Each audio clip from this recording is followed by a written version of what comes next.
If your ink's too slow and your nib won't flow, here's one of the places that you can go. Larry is here to see you through with Mr. Announcer and Cubby too. It's Larry's Fountain Pen Reviews. This is a gorgeous pen. This is made by Jason Olson. That's pretty. But what's really important about this, you guys may know I'm a big Winnie the Pooh fan. And at the books, this now Jason has the provenance on this, but you know that wood on the barrel that was actually recovered from Milne's 100-acre wood. Oh. I mean that's really, really special. And Tim Cullen is the guy who did the honey pot on the cap. He engraved that. So very special pen to me. It's just I'm a big fanatic with Winnie the Pooh. This is one that came in the mail last week. Mr. Cypress, I think it was Tony Restici's. I don't think he's on, but Tony told me about this guy. It's really worth a visit to his website. And so I wasn't quite sure if what the workmanship was, but what this is the black on this pen are basically some type of antler horn is black. And then there's ebonite grip section and a little red dot that's like a sort of a small roll stop. That's red coral. And the nib, the reason why I was attracted to this, the nib is a 3776 nib, platinum 3776. And so I believe, and Larry, you asked me about price with the Renee price. I can't remember. It's all a blur to me. But this pen, I think, cost me somewhere around $400 in that area. Ships immediately. One of the best packaged pens I've ever seen. It comes with not just a wooden box. This is a bamboo box with magnetic stays. So it's really amazing at the workmanship. He also does some. I could post a link in the chat section at some point. But that's a pretty doggone good steal for that pen. Oh well, Platinum 3776 is one of the best bargains out there. Especially, I do love 3776 pens a lot. Yeah, that's a fine, as you can see. It's not a EF, but again, once we're talking about that small, the pen that should have been here, I wasn't here for the delivery of it on Friday, so they're going to do it on Monday with the signature releases. This one, take a look at this one. Mr. Cypress, that's Damascus steel. But here's the issue with that pen, guys. I didn't know this. I still would have bought it. But apparently the pen weighs 122 grams, which means if you drop that pen on the floor, you're going to do damage to your home. It's that heavy a pen. I'm hoping it doesn't feel that way in my hand, but it's so darn pretty. I've never seen a pen made of Damascus steel before. And so that should be here on Monday, and I'll post images once it comes around. As I mentioned, I won't belabor this too much. I love photographing fountain pens. And so that's my namesake oblique pen holder. You can see it was inspired by that Gibson Les Paul I own because of the flame maple and the color of it. We didn't go two-tone with it, but I know you guys have seen these images, the Gibson Lucille with the Mont Blanc 149 anniversary model. This is a D'Angelico with the Mont Blanc. I love this pen. This is a tiny pen, but I love the Bohème. I really, really do. One of my favorite images I've ever taken is this. It's a piece of glass art. I should probably credit it as I collect glass art. I forget the guy's name who did this now. Rather than guess, but I'll take a look and post something later. But and you can see I'm also a big fan. I actually have level 1 sommelier certification. You and I have definitely got the same taste in wine. Yeah, well, I happen to be an Italian though, so forgive me there. And so those are ASC, the Manus Pen Company from the Pen Friends and Armando Simoni Club. Beautiful pens, but as I said, the nibs were not something that, for my style of writing, didn't work as well for me.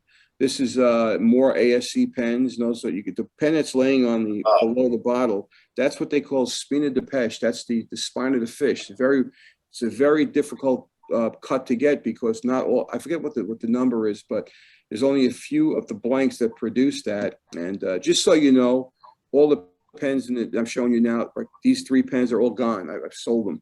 I get contacted on Instagram. Guys like, you want to sell that? I'm like, well, okay. I'm not that connected, but it had nothing to do with the quality of these pens. These pens are amazing. I'm sure. Joe, I got to meet Angelo Gaia before anybody knew who he was. I had dinner with the guy in Wisconsin. Years ago.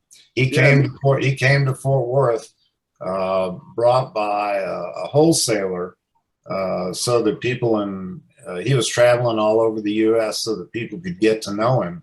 He came to our weekly wine luncheon, and we got to taste a bunch of his wines. Nobody had ever heard of him. Do you know what year that was? You remember what year gosh, that would have been back in the early 80s. Yeah, because that's when I went back for my graduate training in 95. I had dinner with him in Rochester, New York. They brought him in. Yeah, it would have been back in the 80s. And then, of course, Pignanello. Oh, my God. This wine, if you're into dessert wines, Sauterne, there've actually been a book written about this liquid gold Chateau de Temple, which is the 2015, if you get a chance. Storage and display, I'll just talk a little bit about this. I think most people have seen this. That's my setup for I'm into woods. So I got some custom tables made for me, some beautiful woods. And those are Agresti pen cases. I have 3 of them. 2 of them all 3 of them actually were purchased on eBay used. One had a little too much damage for me, so I didn't take that one, but they're beautiful pen cases. This is what they look like. You know, so one of the other reasons I like them is because they have this leather display thing at the bottom, but also they have locks on those sides. So I have a cleaning woman who comes, who I trust, but you know, you don't want somebody just pulling the pen out and playing with it. So I can lock those cases, which is a comfort to me. I don't know what they cost. The original case I picked up was the Gerstner USA machinist chest. And so I put some pen sleeves in there, and I was originally displaying stuff in there. And the only ink I ever speak of is Yamabudo. So, that's all. Well, I pulled out just a few if y'all want to see them. Yeah, absolutely. You can give me the. Oh, sorry. I'm sorry. Yeah, there you go. Apologies. Can you see? Oh, here we go. All right. This is a fairly hard pen to find right now. It's an M800 brown tortoise. Oh, yeah. Not the brown and black stripe, but the brown tortoise. And I have an M400 brown tortoise, and also the well, I have a whole bunch of other Pelicans, but I looked for this one for a long time. Finally found it recently on eBay from a vendor in Japan who thought that he was selling a brown and black stripe and had priced it accordingly. So I did a sum guy on him. This is that primary manipulation of Jonathan Brooks. Oh, yeah. It's called Warm Tones. And it's one of the more monochromatic of his primary manipulation mixtures. And it has, let's see here.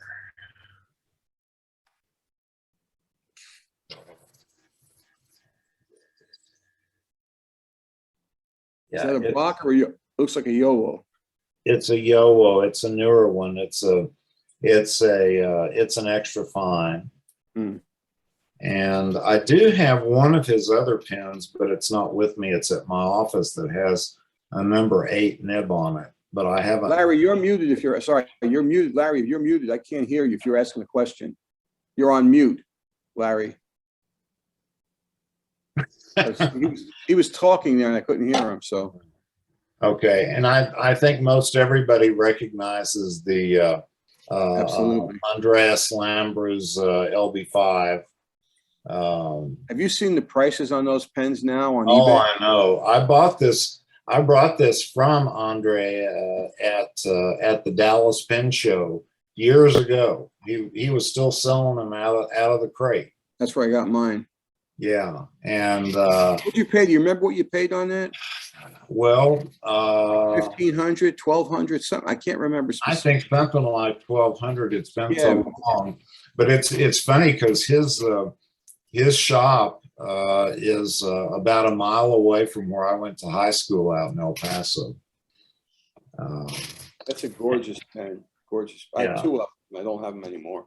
And then this is kind of an unusual pen. This is the biggest Montegrappa I have ever seen. That's impressive. Um, Faceted, or is that completely round? it's round. They do make a faceted one. And that's celluloid, right? Yes, it is celluloid. And but it's just so huge that Is that the one with the timepiece and the finial? no, but you could put one there. I saw You see how big it is? Dave Burrows has one with a Yeah, I know the one you're timepiece talking and the end cap. I thought that was pretty funny. Yeah, yeah, but it's these Montegrappa celluloids are just beautiful. They must be running out of them because they're kind of getting away from that. They for a while, I don't know if they still do, but they offered a way for you to custom design a celluloid extra 1930. Yeah. And you could pick your cap, pick your barrel, pick your section, pick your clip. Like a Build-A-Pen. Yeah.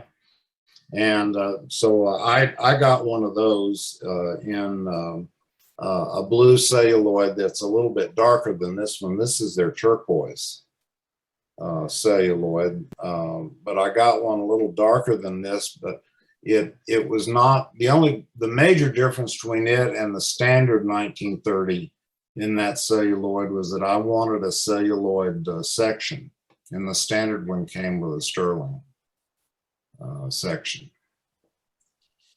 So I have quite a few of those, but tons of Pelicans, tons of special editions. That M800 tortoise one you showed, what nib size do you have in there? Oh, this one's an extra fine. Because I found with Pelican, especially the M1000, the extra fine is like a fire hose. You know. Oh yeah, well all Pelican extra fines are Yeah. like fire hose. I mean they just yeah. I mean they're very very wet pens. I do have a Pelican M900 Toledo on order with Yost Applebaum. I'm not sure if it'll come. They got no delivery date on it, but I had a Toledo M700 years ago, and I might have actually had the M900. Can't remember. So Well, I bought one of the original M900 sets, and they said we're only going to make so many of these. We're not going to make any more. We promise you, we swear on the Bible that we are not going to make any more of these. They lied. Did you keep any of your bills of sale from? Because I still have bills of sale from like the late '80s and early '90s. Well, after that, I stopped keeping them because they lie. You know. I know. Yeah, I paid. You know, there was a guy who tried to sue them because of it. I know. Yeah. I paid. The original. I bought the first year of release of the Mont Blanc Hemingway. I think I paid $400 for it. The Lorenzo de Medici was like, I don't know, 900. That pen is like through the roof now. Yeah. I know. Yeah. Don't need it anymore. So. I tend to like the older. I tend to like the special edition Mont Blancs that are more like the vintage style, like the 1914 or something. Yeah. I have the 1914. Which is the big version? Is the 1914 or the 1914 is the big one. That's the one that can serve as a billy club if anyone. Oh yeah. Yeah, a buddy of mine picked that up in black. I like the red version of it, but it's like through the roof. Oh, the red version, I would love to have been able to afford that, but I just couldn't do it. I got the I got a 149 and a triple broad oblique, and that one also has an alternative use. You can use to scrape. No, but some of the nibs, I mean, as a calligrapher, I could use a really broad chisel edge, to do like, Gothic style lettering and stuff. It's not my forte anymore, but it never was actually. But they're just beautiful, and I've always admired Mont Blanc and even Montegrappa. They really take care of the collectors market. They produce pens specifically for collectors, and yeah. And their art, their patrons of the art series are beautiful. The writers series beautiful, are beautiful, and so they do go after that market. I have found myself collecting more and more Sailor 21 karat medium nibs. Yeah. Just because they're so comfortable for me to write with. They're really broader than I need for work, but they're very comfortable. This is one that Is that Midnight Sky or something like that? no, this is the Ocean something Ocean, I can't remember. That's not the Pro Gear, right? That's the 1911 size. This 1911L. Right. That's beautiful pens. Yeah, and it's actually it shows up on the screen darker than what it really is. So what's the name of that pen, Doc? This is a Sailor 1911L, which is the larger of the Large. 1911. Okay. Yeah. Okay. Folks on And here. it's the one that comes with a 21 karat nib. Do people that's on Zoom right now prefer the large versus the small? It's a slightly different diameter, right, Doc? I mean, it's a slightly, Right. it's not like, Yes, it's not like the small is a shorter pen. Right. It's Right. a different diameter. The nib size is smaller, and the nib is 14 karat versus 21, which I doubt anyone could tell the difference blindfolded. I couldn't. But it just, to me, the 1911L just fits in my hand so nicely. I've got a bunch of them. I've got a couple of the Realos, which are the piston fill. Yeah. 1911Ls. That's a higher price point too. Yes. The other thing about Sailor is the only company, to my knowledge, that has really, at one point with Mr. Nagahara, expanded the line of pen points. I've had Nagahara Eagles, cross points. These are things where he'll layer, like, it was amazing to see it, layer different type nib tines on top of each other and blend it into a beautiful writing point that functions differently depending on how high or low you keep your pen. But Sailor really has done some beautiful work in fountain pens. I have a question about the Sailor. Yeah. That's okay. The pen you just shown, Dr. McCarty, when you say it's a gold nib, is that white gold, or do they coat it with something? This is 14 karat yellow gold, 21 karat yellow gold. Oh, is it yellow? Okay, I didn't look that way on the screen. I'm sorry. Excuse me. I made a mistake. The furniture on this pen is silver. So this one probably is a Rhodium. Rhodium plated. Oh, okay. 21 karat gold. Now, some of their pens of this type that have gold furniture, you're going to see just the plain old yellow gold. But this one is rhodium plated to go with the rest of the furniture. Gotcha. Yeah. Sometimes they do have rhodium plated nibs with a real thin line of yellow gold. So they plate them in different ways. But one of the things you got to be careful with, some, like I remember what Mont Blanc they put out was the 90th. I have the 90th anniversary of 149.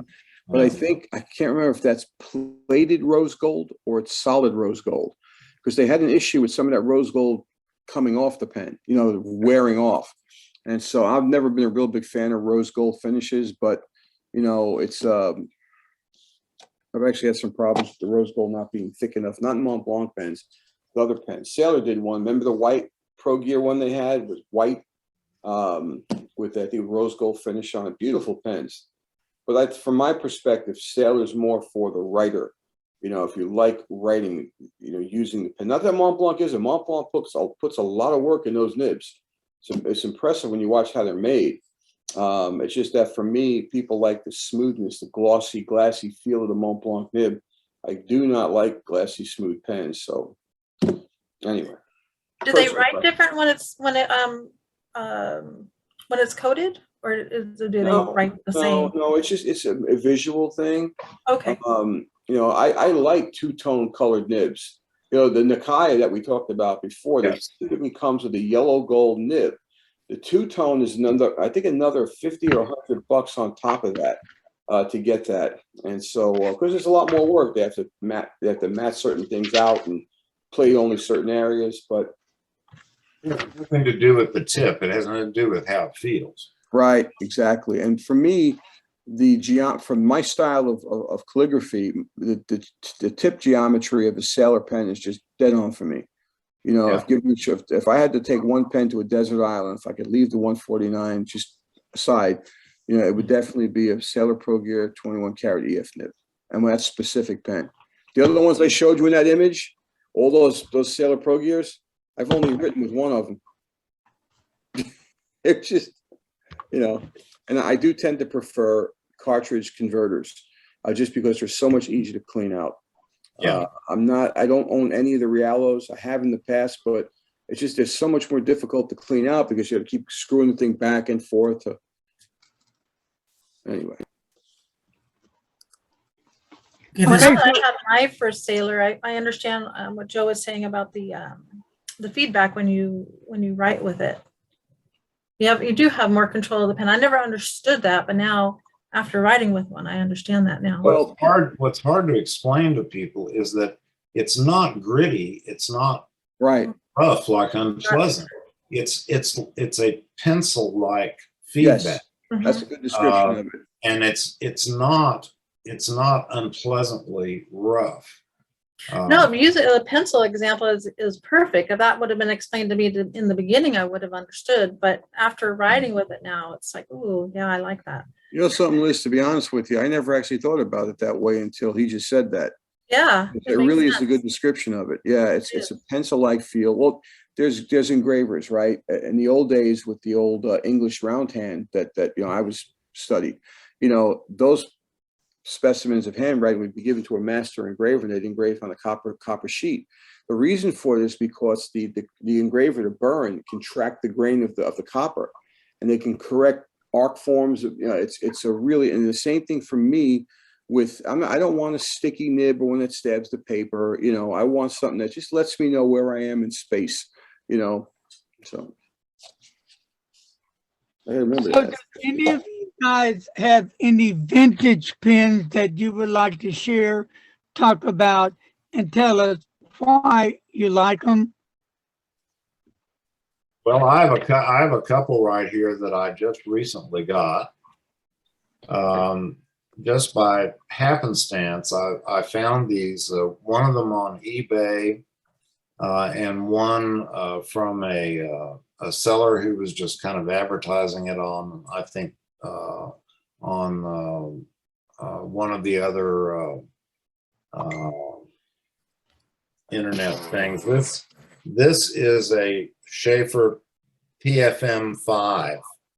Now the Pfm5s had a colored plastic barrel and a gold-filled cap and a 14 karat inlaid nib. Let me get this to focus. I don't know how all these people on the internet do this so well, and I can't do it. But at any rate, my school colors growing up all the time I was growing up were blue and gold. So I guess that attracted me to this one.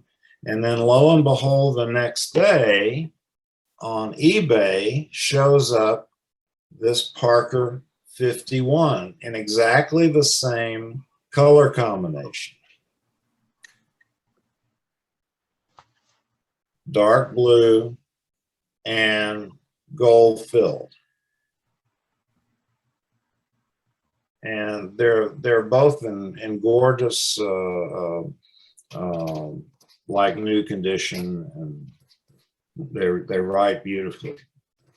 Yeah, I don't really own, I just got one from Anderson Pens, an old platinum, but I don't really buy or purchase vintage pens. You have to ask someone like David Isaacson what they really consider vintage. Because I see somebody talk about, like, a Pelican from, let's say, the 90s and call it vintage. Well, I'm not sure about that. But the other thing I wanted to say real quick is there's sometimes confusion, especially with those older pens, between, what does gold filled, mean versus gold. And plated gold is done by electroplating, electric current, whereas gold filled typically, it could be like a vermeil where they have it doesn't always have to have silver below it, but it could be brass. But what they do is they subject the gold to high heat and pressure. And so the quasi melts both, and it's a very thin coating, but it makes people think they got more gold than they did. And really it's not, it's just a process. Correct me if I'm wrong, Doc, but it's the process of putting the gold to the surface. Really the process is different. And I think that, who has written a lot about that? Our colleague with the hat up in New England. Dave? No. I'm trying to remember who, the one who does the fountain pen encyclopedia and used to do the pen tray every month for pens for sale, vintage pens for sale. Anyway, he used to write about these techniques, and then there are articles in the magazines that are devoted more to vintage fountain pens that you can learn about stuff like that. But you don't see in modern pens anymore notations like gold filled or right. And that you used to see in Parkers, for example, you'd see, well, there's 14% gold fill, there's 12% gold fill. Cross used to do that back in the old days. And all it did was just confuse the heck out of everybody. Yep. Or the use of carat versus the number, whereas 18 karat means 75% gold, the rest is some alloyed. Also, the types of alloy they use. I think that's one of the things that Montblanc did with the calligraphy pen.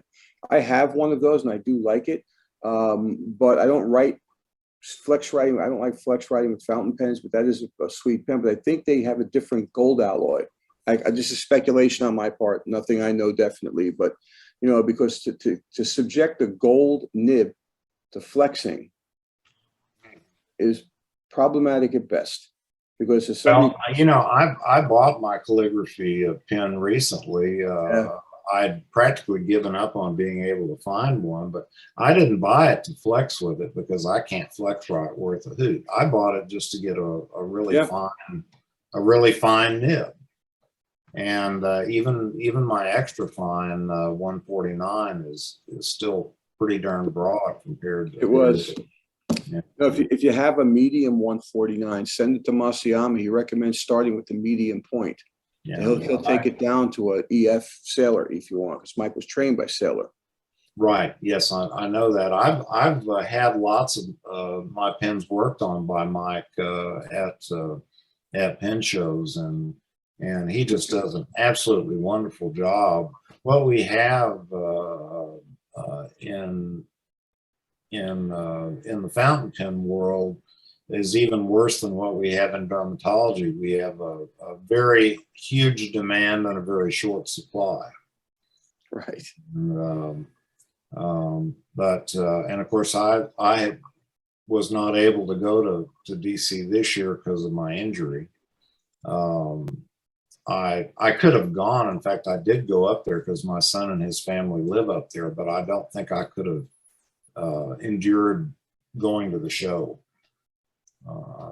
Just couldn't get around well enough. I'm hoping that this last surgery last week is going to fix me up so that I can start going again.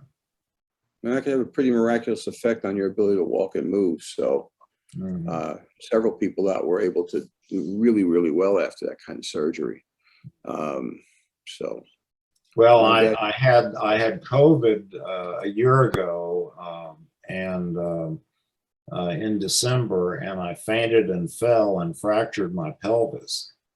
Oh, geez. And that had to be repaired. And as it turned out, one of the screws that was put in to repair that wandered off into a place where it wasn't supposed to be, and it was like I was walking on a nail. So that's one of the things. Go ahead. I'm sorry. Yeah, that's one of the things that they fixed last week. So we'll see what happens. Removed it. Yeah. We in the world of dentistry, it was from the orthopedic surgeons, I'm sure you know, where we came up with the dental implant idea, because the problem with your hip is that you can't keep it unloaded. You have to use it at some point.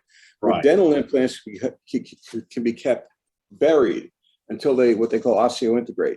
And that's changed the whole game for a lot of people when it comes to eating and their teeth. But I think it happened, there was Brandemark who had discovered that he had some screws left in the bone they didn't touch. And we went back in to remove them. We couldn't get them out. I think he had to cord them out or something, but then they integrated. So sorry, guys, there's a diversion into dentistry and medicine here. But anyway. Religion. Well, I Well- appreciate both of you, and I mean, I could sit here all night and talk with you both. Your collections are just amazing. I really, really enjoyed all of this. I just wanted to throw a joke in here. I have a gold-plated Jinhao 250. If that gets big, these are great entry-level pens. I know you've seen Tony posted that pen. I ordered 2 of those skeleton pens from eBay from China for like $30 a piece. I can't wait to see what they're like. Jinhao? Yep. No, not Jinhao. No, not Jinhao. Okay. You know what I'm talking about, though. I got you. Yeah. So yeah, anything that I don't look down on anything. It's just my preference. If I'm going to spend my money, it's got to be on, what I want. I'm at an age now where if I don't want it, I ain't getting it. Ain't nobody got time to waste time on nothing important. Well, I love coming on here. I appreciate Larry that Larry's doing this for me. You were kindred souls. You can speak an entire hour and a half on one aspect of something. That's the way it is when I go to calligraphy convention. We could sit in a room, and myself and my buddy John DeCalibus, who hopefully you will meet, master pen is left-handed. We could sit and talk about one single letter for like 45 minutes, and nobody thinks you're crazy. Yeah, no, I can see that because you're trying to work out the way to make that letter correct, right? Yep. Well, not correct, but all the possible permutations, the variations. I've done some stuff where, I make a capital B. You may have seen I posted something for Dan on how I make that. But there's so many different variations of that. And just keep in mind that whenever you look at me write, it's not true cursive penmanship. It's more calligraphy. I write slowly and draw letters. My regular handwriting is not legible even to myself. So. Oh, Antonio does a lot of reshaping of the letters. Yeah. Time out. Let's take a couple of minute breaks, and I'd like to run around the room and let everybody identify themselves, their names, and where you live, if you don't mind, please. And we'll start with Mr. Announcer. Well, Jake Harper, I live here in Fort Worth. And what kind of work do you do, Mr. Harper? I teach computer programming at Aledo Middle School. Next is Marilyn. Hello, I'm Miss Marilyn Darling. I live in Santa Ana, California, and I'm a gastroenterologist. What do you do with that? I study the diseases from the mouth to the anus and surgical procedures to fix them. So you are Dr. Marilyn Darling. I am. Very nice. Did not know that. Wow. I'm Okay. Mr. Friday anyway. How long did it take you to go to school for that, Marilyn? I have been a physician for 15 years. Yeah, but how long was your med school? Well, you go to med school for, well, pre-med for 3 years. You go to med school for 3 years, and then you go to specialty, and then you go through internship, residency, and it's been a long journey. Feel your pain. Feel your pain. Yeah, I hear you. So, okay, next we'll talk to Mr. Mike Green. And you're on mute. All right. I'm not anymore. Yeah, my name's Mike Green. I live in Delano, Minnesota, near the Twin Cities. And by day, I'm a computer programmer, and by afternoons, I make pens. I've been just starting into that. So. Okay, who's next? Let's try Norm. Norm, you're here. Okay, because I can't see him. All right. Norm? He's unmuting. Right. Yeah. Hello, everybody. Norm, I'm from down in Melbourne, Australia. Just want to thank you for the presentation, and very good. Unfortunately, I've got to go and do some other stuff with the day, so it's hello and goodbye from me. We'll be leaving in a minute. Don't go yet. Hold on. All righty, I'll wait on. Yeah, look, enjoyed it. Thank you all very much. All right. And Mr. Dan? Yeah. First of all, I apologize that I was late. I just found out about this 15 Yes, minutes ago. you need to apologize. Okay. Well, you got to tell me you're having these things so I can show up. I told you earlier. I didn't Keep know it. telling Larry we need to make an email list so that way he can just email all of us. We Yeah. show up. All source of communications, YouTube, I'm Mr. Announcer. sorry. I'm Put it sorry. in Messenger. So, I'm sorry. But anyway, I live in Girard, Illinois, which is south central Illinois, just north of St. Louis, about an hour or so, hour and 15 minutes. And I am a Christian pastor, and I have pastored several churches. I've been in parachurch administration for several years in alcohol and drug abuse prevention. So I'm also a school bus driver. okay, well, for your penance for doing this, you must make me 20 dozen chocolate chip cookies. There. Oh, gee, I'm so sorry. 20's a lot. It's okay. You can handle that. You can handle that. He It'll didn't make give you fat. So just stretch it out over about 5 years. Marilyn It might make you a little crazy. Oh, I'll make it myself. No biggie.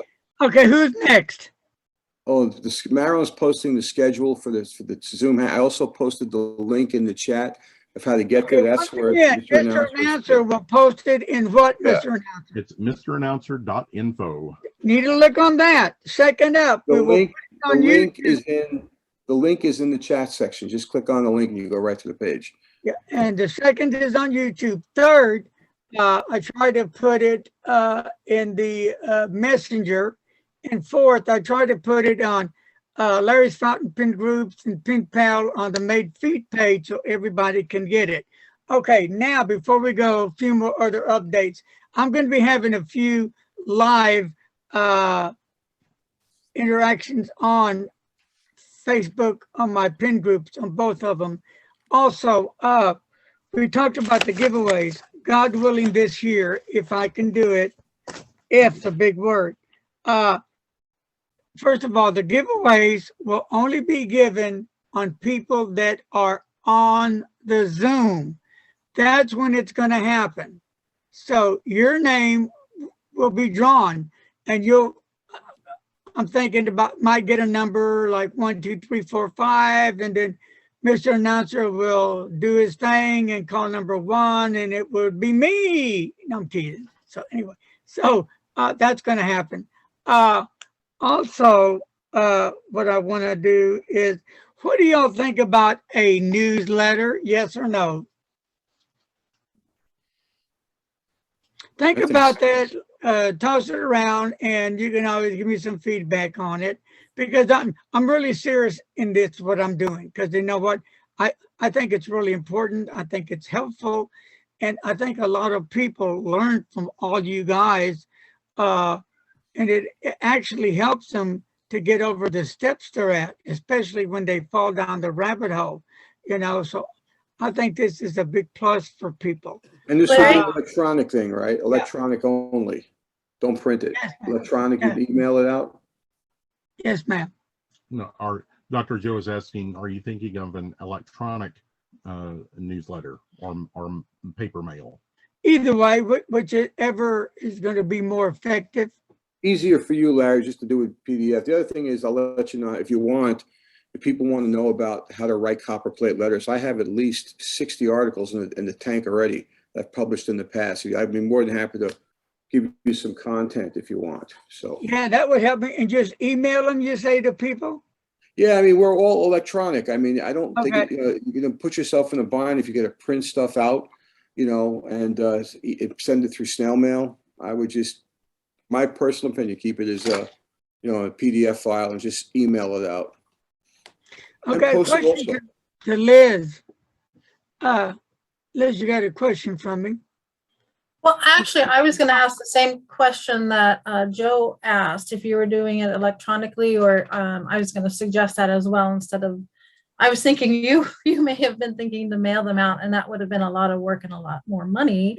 Yes. You could reach out to a lot of people and just add them to your email, or, you know, your email list. Okay, my question to you, if you have the time and if you're interested, and if you're not, that's fine. You know, in Messenger, we have all these people that are in fountain pen groups, right? If we can get a list of everybody that's on our friend list and add them to the fountain pen group and let them know when we're having Zooms, that could be effective. Now, there are some people. It could also be an issue, Larry, too. We discussed this. What are you going to do if you get 100 people want to show up one night or 200? That's a dilemma. Yeah, I'm going to get to that. You're going to have people that do not want to be bothered or annoyed with this, one. Then you're going to have maybe, hopefully, an overflow abundance of people. Well, we can only take so many, so we would have to take the first so many people we choose to bring in. And then the next time we have a Zoom, we can do the same thing. I'm just throwing out ideas and suggestions. So, and I would let Dr. Joe do that, or he'll pull all your teeth out. So there. All right. Does anybody have anything they like to share? Well, there's one question I have. When you were talking about left-handers being forced right-handed, Right. do you think, because I mean, like when I was in elementary school back in the 60s, I went to Catholic school. Yay. So I was forced to change hands from left to right. But a friend of mine, we were in the same age, but she went to public school, but she wasn't forced to. Was that also done in public schools, or why do you think that, you know, some schools did that and some schools didn't? There was actually a movement. My organization at the calligraphy organization is called IAMPITH, International Association of Master Penmen and Grocers and Teachers of Handwriting. That was established in 1949 in Canada. It's also associated with the US, but I can tell you this, the people that founded that were two teachers of handwriting that were classically trained at the Zenarian College. And if you remember, there was a time where McCarthyism, remember the communists, searching for communism, there was actually articles published about how left-handers was some type of subversive thing and ridiculousness. Yeah, ridiculous stuff. And unfortunately, the two founders of IAMPIT actually penned articles like that. And I probably shouldn't say it out loud, but I mean, they're great people. They were great people, but they had these beliefs. You know, however you write, the problem is lefties write so many different ways. I should say this like this, you know, and I'll have John DeCalla, but John has agreed to come on, Larry. We just have to give him a date. He John who? Yeah, well, he can't really do much in the way of demonstration. John who? Like me, and Doc, you mentioned this before, you know, my hands aren't what they used to be. I suffer from diabetic neuropathy, peripheral neuropathy. My hands are weak. Same here. Yeah, I know, Larry. It's just, and so that's also why I don't really do copper plate anymore, or the engrosser script. I basically do monoline, because that's a two-dimensional form of handwriting, X and Y axis, where copper plate, you got to press into the page with a certain amount of finesse. And if I can't do what I was able to do years ago, I'm not going to do it. Anyway, so John can come on and talk about that. I've got other friends who are lefties as well. So. Okay. First of all, John, what's his last name? The column is capital D-E, capital C-O-L-L-I-B-U-S. And when you have time, send me a list of these people. Will so do. let me tell you what else I'm working on. I'm working on left-handers. I'm working on nibs. I'm trying to bring people on to talk about all the different nibs that people carry, because there's a bunch of different nibs.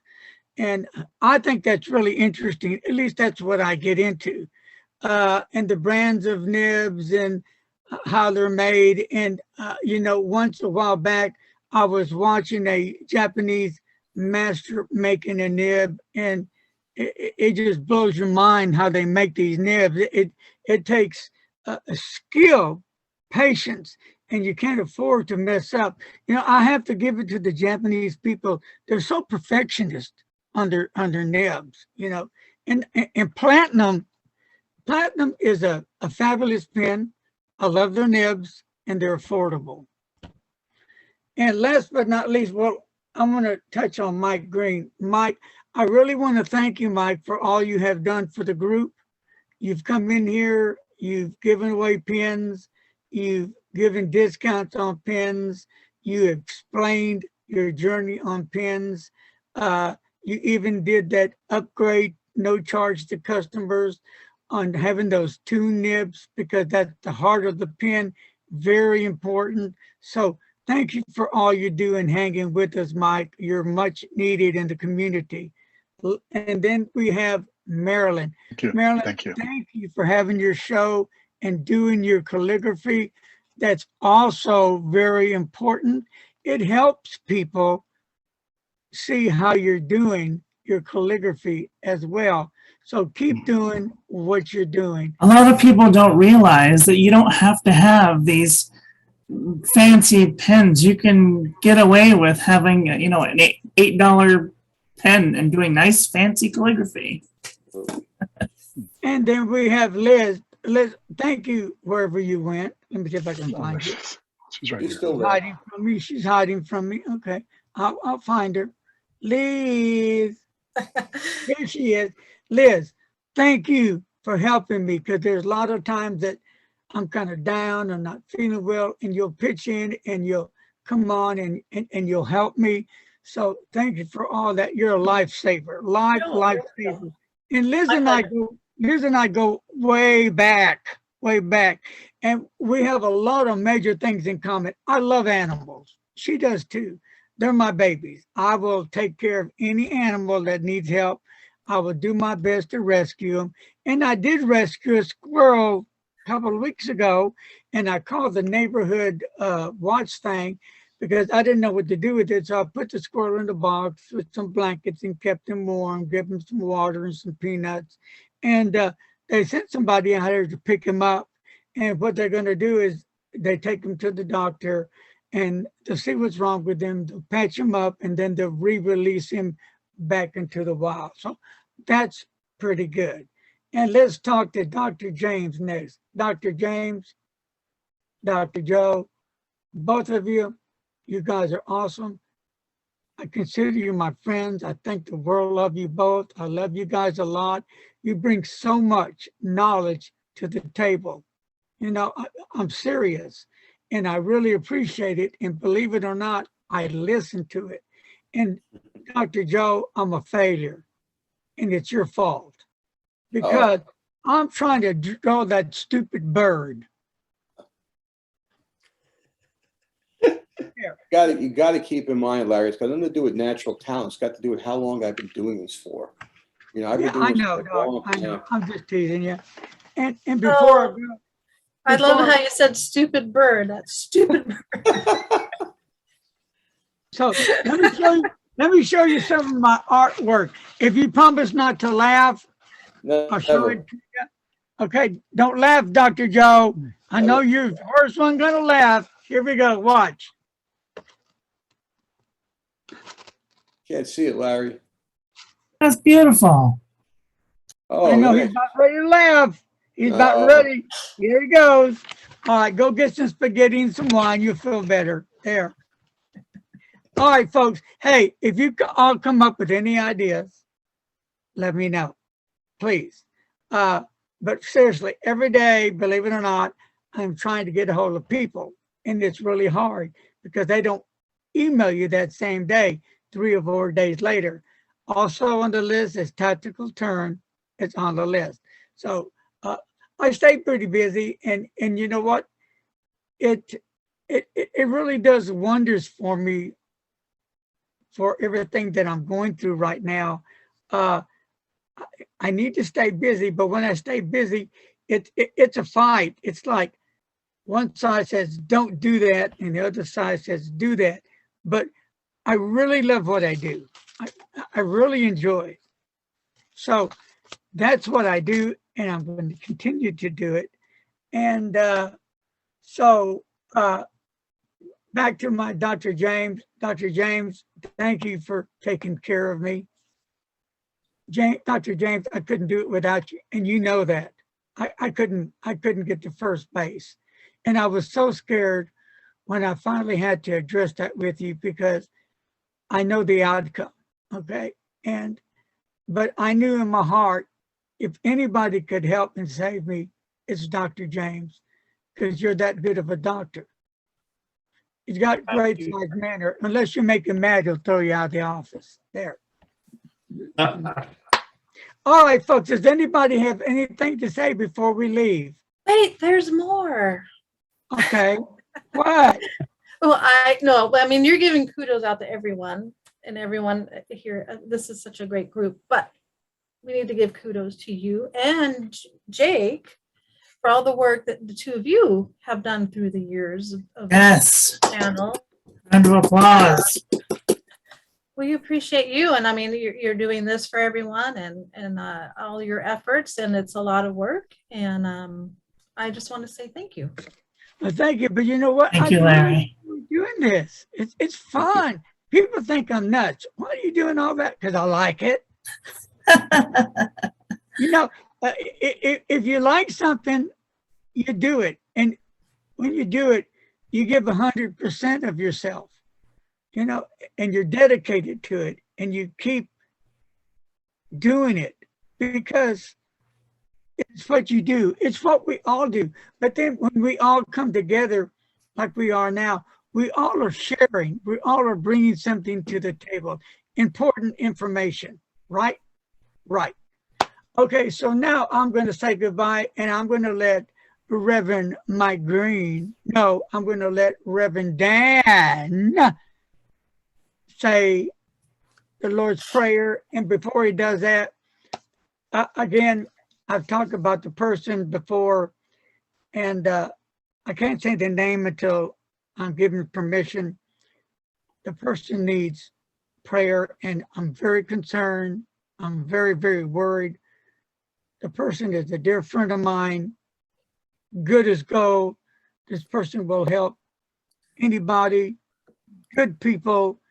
I'm serious. So that's one. And then a special prayer from Mike Riggs. He got a hold of me today. It's up and down with Mike, and he was doing good, him and his wife, and they took a down hill on it, and the fever was like 101.0, fatigue and tired. So I told him, don't worry about Zoom. You get well first, you and your wife, and when you're healthy and you're ready, you're always welcome to come on. And then there were some other friends of mine that came down with COVID. Okay, so people, day before yesterday, we had 6,050. I haven't checked for today yet. So it's really bad here in Texas. So am I scared to get it? you know, I'm really not paying any more attention to it. I don't want to get it. I'm continuing to do what I've been doing from day one, wear the mask, do the hands, do the social distance. Because, you know, we don't go out a lot at all because we're always busy at the house doing what I love right here, you know, right here in this room.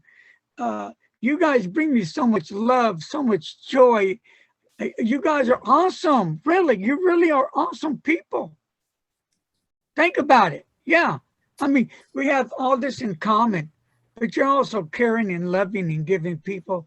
And that's what I like about y'all. All right. Well, I'm done. So Dan, the man, let's hear it for the man. Dun, dun, dun, dun. Pow. All right. Okay. Okay. I'm a little psycho, but that's okay. You want us to pray for that too? No. Lord, we thank you for bringing us all together tonight. And Lord, you know, these friends of Larry's that's going through these real serious situations. And Lord, we would just pray for your grace and your help to them, Lord, that you would minister to all their needs, Lord. And for our friend Larry, all the things he's going through too, Lord, we pray for some real miracles in his body. Lord, we thank you for the future. Lord, we believe you're going to watch over us now. We ask this in your name, Jesus. Amen. Amen. And last but not least, Amen. God, I ask you to watch over our country. Yes. It's getting worse. The evilness is spreading like wildfire. I'm concerned about it. Our youth of today is not like the youth of yesterday. These young kids, I'm sure they're not taught family values, respect, honor.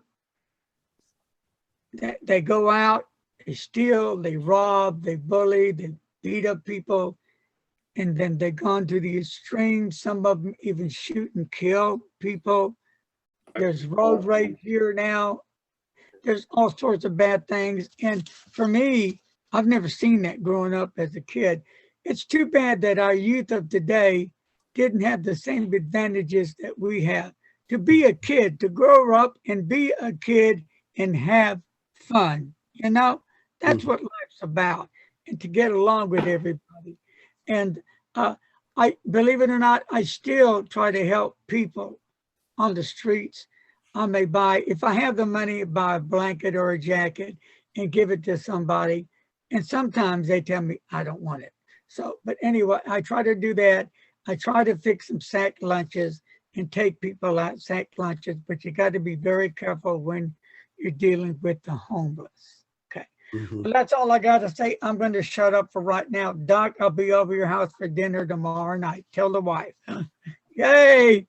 I'll have octopus. Yeah. I hope you're talking about Dr. James because she's talking about me. I'm like, why am I married? I'm like, I got panicked for a minute. I'm sorry, Dr. James. Dr. James. Panicked for a minute. I forget something. Okay.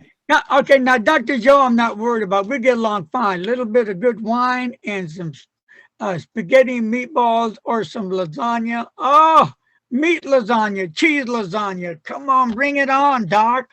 Maybe. And how about you, Marilyn? I'm still waiting for you to make me something.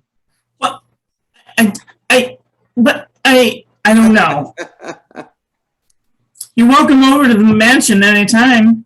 I got a huge kitchen downstairs. How am I going to get there on my broom? Well, you better fire up that broom. And before I go, and Marilyn, again, thank you for all you do. Really, really. Thank you for all you do. Pat yourself on the back. You're consistent. You're dedicated. You love what you do, and that's really important to the Penn community. And we all appreciate you. Okay. And does anybody have anything to say, like Dan the man? No, I think I've said it all. You've said it all. Well, I have to go. I love you, and I will talk to you all later. No, you're right. I'm fixing to hang up. And Mike Green, do you have anything to say?